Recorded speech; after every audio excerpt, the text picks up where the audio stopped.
కనీసం విశ్వాసాలను కూడా పట్టించుకోకుండా గత 5 ఏళ్లలో జగన్మోహన్ రెడ్డి గారు వెలగబెట్టిన ప్రభుత్వాన్ని ఏమనాలి సార్? మనది భారత ప్రజాస్వామ్య రాజ్యాంగ రచనలో భారతదేశంలో ఉన్న ప్రజాస్వామ్యం ఎలాంటిదంటే లిఖితపూర్వక రాజ్యాంగంలో ప్రపంచంలోనే అతిపెద్ద లిఖితపూర్వక రాజ్యాంగం మన భారతదేశంలో అది కదా.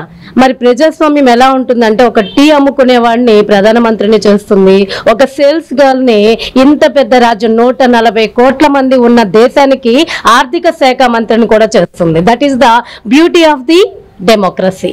ఇంత పెద్ద ప్రజాస్వామ్యంలో మరి ఆంధ్ర రాష్ట్రంలో ఉన్న దౌర్భాగ్యం ఏంటంటే ప్రజలు స్వార్థంతో సరైన నిర్ణయం తీసుకోకుండా ఓటు హక్కుని సరిగా ఉపయోగించుకోకపోతే ఇలాంటి వినాశనకరమైనటువంటి విధ్వంసాలు చేసేటువంటి ప్రభుత్వాలు వస్తాయని చరిత్రలో ఒక ప్రూఫ్ అన్నమాట. ప్రజలు ఇన్యాక్టివ్ గా ఉంటాయి. మరి ఇక్కడ అసలు ఈ వైసీపీ వాళ్ళ ప్రభుత్వంలో వైసీపీ ప్రభుత్వాన్ని ముఖ్య ఎవరు సీఎం ఆయన వసుధ క్రిస్టియన్. సరే, క్రిస్టియన్ అయినా కూడా రాజ్యాంగ రచనలో ఏదైతే ప్రియాంబుల్ ఉందో పీఠికలో, రాజ్యాంగ పీఠికలో లౌకికవాదం అనేది ఒకటి ఉంది, సెక్యులరిజం అని. ఏంటండి లౌకిక అంటే ఏమిటి? మతాన్ని, ఒక మతాన్ని రాజ్యాంగ మతంగా కాకుండా అన్ని మతాల్ని సమానంగా చూస్తూ పరిపాలించాలని ప్రజాస్వామ్యంలో రాజ్యాంగ ప్రకారం ఉంది. అది వీళ్ళు ఏమాత్రం పాటిస్తున్నారు ఆ లౌకిక తత్వాన్ని?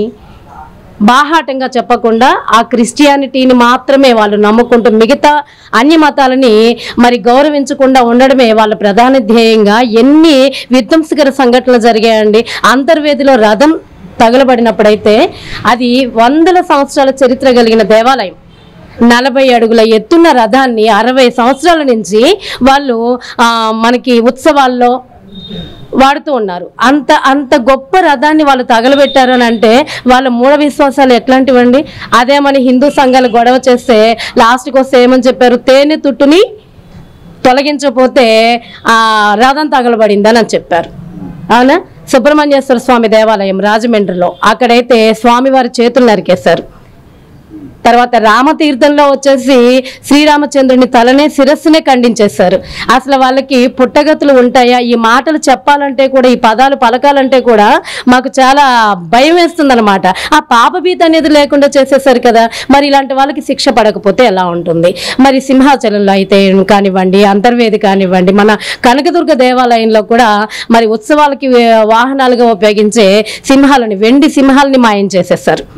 ఇక ఇలా చెప్పుకుంటూ పోతే 100ల కొద్ది దేవాలయాల్లో విగ్రహాలని, పిఠాపురంలో అయితే 6 దేవాలయాల్లో 23 హిందూ దేవతా విగ్రహాలని విధ్వంసం చేసేస్తారు. ఇలా చెప్పుకుంటూ పోతే 100ల కొద్ది దేవాలయాల్లో దేవతా విగ్రహాలని వినాశనం చేస్తారు. మరి వీళ్ళకి శిక్ష పడద్దా అండి? సరే, ఈ దేవాలయాలన్నీ కొన్నిట్లో చిన్న పెద్ద ఉన్నాయి, తర్వాత 100ల సంవత్సరాల చరిత్ర కలిగిన దేవాలయాలు ఉన్నాయి.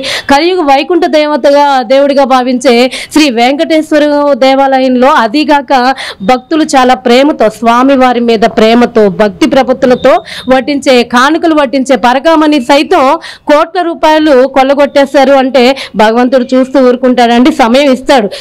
శ్రీకృష్ణుడు కూడా కంసుడికి 100 తప్పులకి అవకాశం ఇచ్చాడు. ఎందుకంటే ఆయనకి ప్రేమ ఎక్కువ కాబట్టి అలా ఇస్తాడు. వీళ్ళకు కూడా పాపం పండే రోజులు వస్తున్నాయి.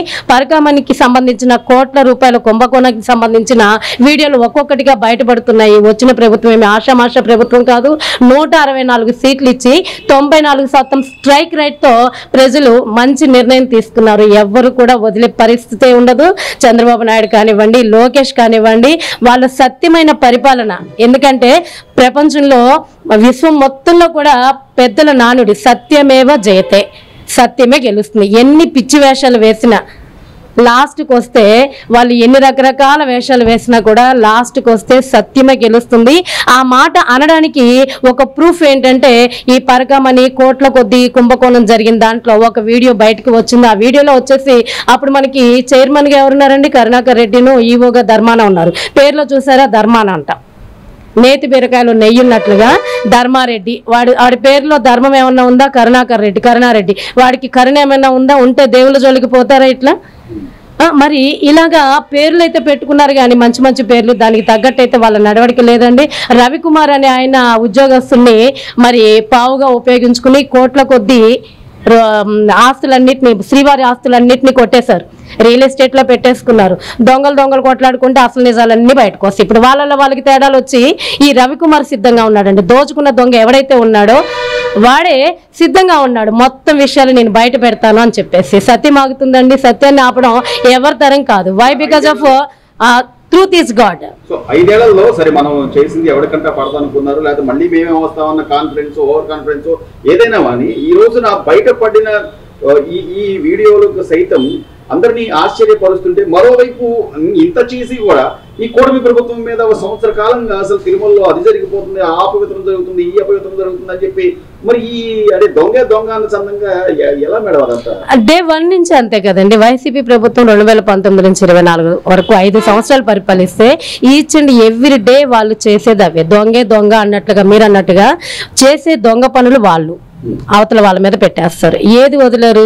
బాబాయిని చంపేశారు, నారాసుర రక్త చరిత్ర అని బాబు గారి మీద పెట్టేశారు. పింక్ డైమండ్ అన్నారు, అది సాయిరెడ్డి చంద్రబాబు నాయుడు మీద నెట్టేశారు. అవన్నీ వాస్తవాలు అయినాయి. వీడు నెట్టేయంగానే అయిపోదు. అక్కడ ఖచ్చితంగా వాస్తవాలు బయటకు వస్తాయండి. ఏది పడితే అది మాట్లాడితే ఇక్కడ కూడా ఈ దేవాలయాల విధ్వంసంలో కూడా నారా లోకేష్ చంద్రబాబు నాయుడుదే పాత్ర ఉందని చెప్పారు. వాళ్ళ నోటికి అసలు అదుపు లేదు. మరి వాళ్ళ తల్లిదండ్రులు ఎలా కన్నారో, వాళ్ళని ఎలా పెంచారో, మరి ఆ గురువులు విద్యలు ఎట్లా చెప్పారో కానీ వాళ్ళందరికీ చెడ్డ పేరు తెచ్చేస్తున్నారండి. ఇంకా ఇప్పటికి కూడా ఇంకా తప్పుని కప్పిపుచ్చుకుందామని చెప్పి అబద్ధాల మీద ఇంకొక అబద్ధం, ఆ అబద్ధాన్ని కప్పిపుచ్చడానికి మరొక అబద్ధం ఆడుతున్నారు. ఖచ్చితంగా పాపం పండుతుంది. వాళ్ళు జైలుకి వెళ్లాల్సిన పరిస్థితి అయితే ఖచ్చితంగా వస్తుంది సార్. వీళ్ళైతే వదిలే వాళ్ళు కాదు.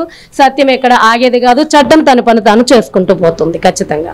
ఈ రోజున అంటే హిందువుల మనోభావాల గురించి కానీ, లేకపోతే వాళ్ళు ప్రతిసారి కూడా గత 5 ఏళ్లలో ఎన్నో అనర్థాలు జరిగినాయి, ఎన్నో ఇవి జరిగినాయి. సో వాటిని కూడా లెక్క చేయకుండా ఈ రోజున కొత్తగా బయటపడుతున్నటువంటి ఈ పరకామణిలో కాజేసిన సొమ్ము కానివ్వండి, లేకపోతే దాని వెనుకున్నటువంటి కుట్రదారులు కానివ్వండి, ఇవన్నీ బయటపడుతున్నాయి అంటే సాక్షాత్తు లోకేష్ గారే వాళ్ళందరి మీద కఠిన చర్యలు తీసుకుంటాం, తొందరలోనే అన్ని నిజాలతో బయటకు వస్తుందని చెప్తున్నారు. అసలు ఎందుకమ్మా అంటే ఇప్పటికీ కూడా ఈ కూటమి ప్రభుత్వం ఏర్పడిన తర్వాత కూడా టీటీడీ మీద అనేక రకాల ప్రచారాలు, విష ప్రచారాలు చేస్తున్నారు, చేసిన తప్పుల్ని కప్పిపుచ్చుకునే విధంగా. ఎలా చూడాలంటారు ఈ అంశాన్ని? మీ అభిప్రాయం? అసలు జగన్మోహన్ రెడ్డికి విధ్వంసము అనేది వెన్నతో పెట్టిన విద్య అండి. ఆయనకి చాలా సులువు ఆ పనులు చేయాలి అంటే. ఫస్ట్ టైము ప్రజావేదికకి కూల్చడమే అదొక విధ్వంసం. తర్వాత కనకదుర్గమ్మ వారు, అతను ఇక్కడ మతాలని నేనేమి కించపరచట్లేదు, అతను బైబిల్ చదువుకుంటాడు, ప్రేయర్ చేసుకుంటాడు, వాళ్ళ కుటుంబం మొత్తమును. అలాంటప్పుడు వాళ్ళకి ఎలా ఉంటుందంటే విగ్రహారాధన చేయరాదు అని ఉంటుంది. అప్పటి నుంచి జగన్మోహన్ రెడ్డికి హిందూ మతం మీద ఎనలేని కసి, అది కనిపించని ఇది అన్నమాట. ఈ కనకదుర్గమ్మ గుడిలో మనకి వెల్లంపల్లి శ్రీనివాసు దేవాదాయ శాఖ మంత్రిగా ఉన్నప్పుడండి, ఆయన నియోజకవర్గం ఆయనకి దగ్గరలో ఉన్నదే కనకదుర్గమ్మ గుడి దేవాలయం. సింహాలు, వెండి సింహాలు రథాన్ని మాయమైనాయండి. అప్పుడు కూడా జగన్మోహన్ రెడ్డి దాన్ని సిబిసిఐడికి అందిస్తామన్నారు, అందించలేదు. దాని మీద అసలు ఇంతవరకు కూడా ఎలాంటి చర్య తీసుకోలేదు. తర్వాత రామతీర్థం అండి, రాముడు తల నరికేశారండి. మరి ఆర్టీసీ బస్ స్టాండ్లో వెంకటేశ్వర స్వామి గుడి ఉంటుందండి. డ్రైవర్లందరూ డ్యూటీకి వెళ్తా వచ్చి దండం పెట్టుకుని వెళ్తారు. అది ఆర్టీసీ యూనియన్ TNTUC వాళ్ళు పెట్టుకున్న గుడి అండి. సీతమ్మ వారి తల తీసేశారండి. దాని మీద చర్య లేదండి. మరి అంతర్వేది రథం తగలబెట్టారండి, అప్పుడు కూడా లేదండి. అది కూడా CBCID దర్యాప్తు చేయాలని ఆదేశించినా కూడా దాని మీద 5 సంవత్సరాల పరిపాలనలో తీసుకోలేదండి. సీతమ్మ వారి పాదాల దగ్గర ఆంజనేయ స్వామి చేయి నరికేశారండి, దాని మీద లేదండి. అప్పుడు కొడాలి వెంకటేశ్వరరావు పౌర సరఫరాల శాఖ మంత్రిగా ఉన్నాడండి. అతను అన్నాడు, చేయపోతే ఏమైంది, ఇంకో బొమ్మ పెట్టుకోవచ్చు, దేవుని బొమ్మ అంటారండి, ఇంకో బొమ్మ పెట్టుకోవచ్చు అన్నాడు. ఇప్పుడు ఈ కొడాలి వెంకటేశ్వరరావుని నాని ఒక చేయి తీసేస్తే సరిపోతుంది, ఏదో ఒకటి ప్లాస్టిక్ చెయ్యి పెట్టుకొని తిరగొచ్చు కదా. ఎవరు మంత్రుల మీద కూడా చర్య తీసుకోలేదండి. అతనికి దేవుడు అంటే భయం లేదు. రాజశ్యామ యాగం అని ఇంటికే తెచ్చుకుని దేవుణ్ణి రాజశ్యామ యాగం అని యాగమని చేశాడండి. తిరుపతి సెట్టింగ్ని ఇంటి ముందు వేసుకున్నాడండి, ఎన్ని కోట్లు ఖర్చు పెట్టి. ఇప్పుడు ఆ కోట్లు రోడ్లకు ఉపయోగించటమో ఏదో ఒకటి చేయాలి కదండి, అది చేయలేదండి.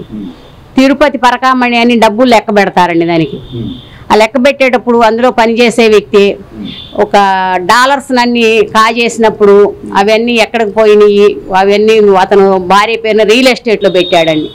దాని మీద భూమన కరుణాకర్ రెడ్డి వీళ్ళందరూ కలిసి వాటిని మాయం చేసేసుకుని వాటిని ఇప్పుడు వచ్చి తవ్వి తీసేసరికండి స్వామివారి సొమ్ము తిన్నవాడు ఎవరు కూడా పైకి రాడండి. ఆయన ఇది తగిలే ఇప్పుడు ఈ జగన్మోహన్ రెడ్డి దిగిపోవడం అని జరిగింది. కనీసం ప్రతిపక్ష హోదా కూడా లేదండి. తను పడాలండి, తప్పనిసరిగా పడాలండి.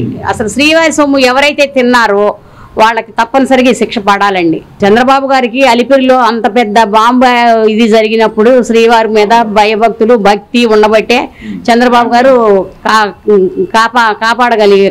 రక్షించబడ్డారండి. ఇతనికి భయము దేవుడు అంటే భక్తి లేదండి. ఇప్పుడు బైబిల్లో 10 కమాండ్స్ అని 10 ఆజ్ఞలు అని ఉంటాయండి. వ్యభిచారం చేయరాదు, దొంగతనం చేయరాదు, ఇతరుల సొమ్ము కాసిపడరాదు, ఎలాంటివి మంచి మాటలు 10 ఉంటాయి. వాటిల్లో ఒక్కటన్నా పాటించాడండి. భారతీరెడ్డి అండి తిరుపతి వెళ్తే ప్రసాదం పెడితేనండి నలిపేసి టిష్యూ పేపర్లో పెట్టి ఆ పక్కన ఉన్న గన్మెన్కి అందించిందండి.